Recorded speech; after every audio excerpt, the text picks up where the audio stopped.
एक बार एक बहुत खूबसूरत जंगल हुआ करता था। उस जंगल का राजा एक शेर था। वो जंगल के हर जानवर को अपने बच्चों की तरह ही देखता था और इसी तरह सभी जानवर एक साथ मिलजुल कर रहते थे।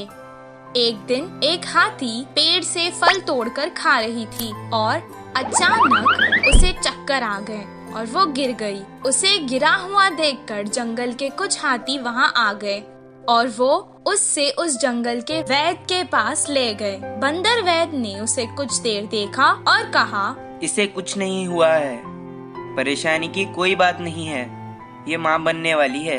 ये खुशखबरी सुनकर जंगल के सभी जानवर खुशी मनाने लगे। गधे ने हाथी से कहा, अरे वाह, अब बस आराम करना और मेरी तरह भारी चीजें मत उठाना।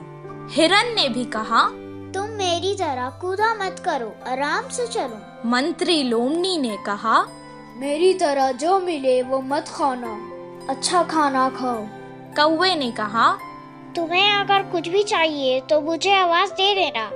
ये सब सुनकर राजा ने कहा, हमारे हाथी मित्र की अब हम सबको ही मिलकर देखभाल करनी चाहिए।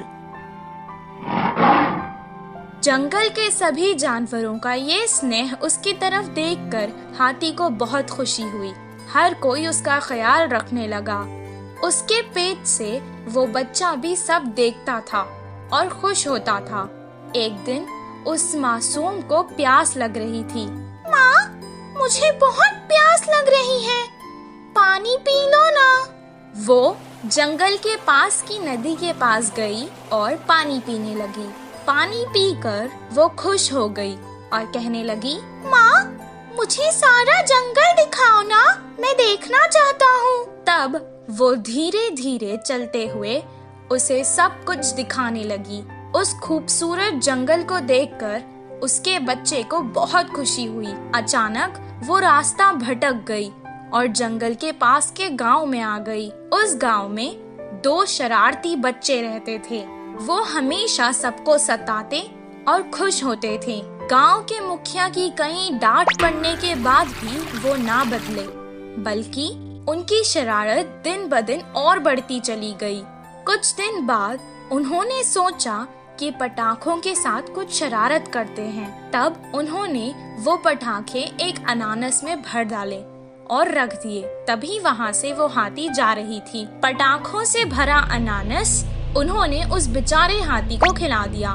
वो खाते ही अचानक हाथी के मुंह में वो अनानास फट गया और उस बेचारे हाथी का मुंह बुरी तरह से जख्मी हो गया।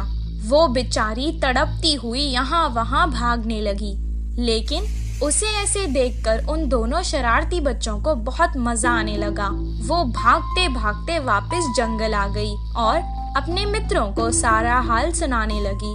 वो सब एक जगह जमा होकर बहुत दुखी हो गए। उसे सुनकर बंदर ने कहा, ये बहुत गंभीर समस्या है, इसका इलाज मेरे पास नहीं है।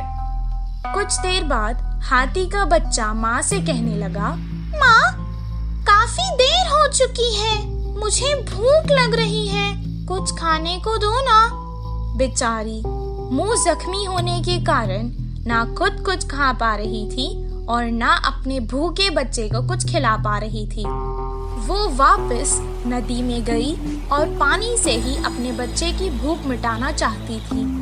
कुछ देर पानी पीने के बाद उसने अपने मासूम बच्चे से रोते हुए कहा, बेटा, मुझे माफ कर देना, मैं तुम्हें इस जालिम दुनिया में नहीं आने दूंगी। इतना कहकर उसने अपनी जान दे दी। हाथी की मृत्यु देखकर जंगल के सभी जानवर दुखी हो गए और उस घटना के बाद कभी कोई उस जंगल से बाहर नहीं गया। इस कहानी से हमें ये शिक्षा मिलती है कि जिस इंसान में इंसानियत ना हो वो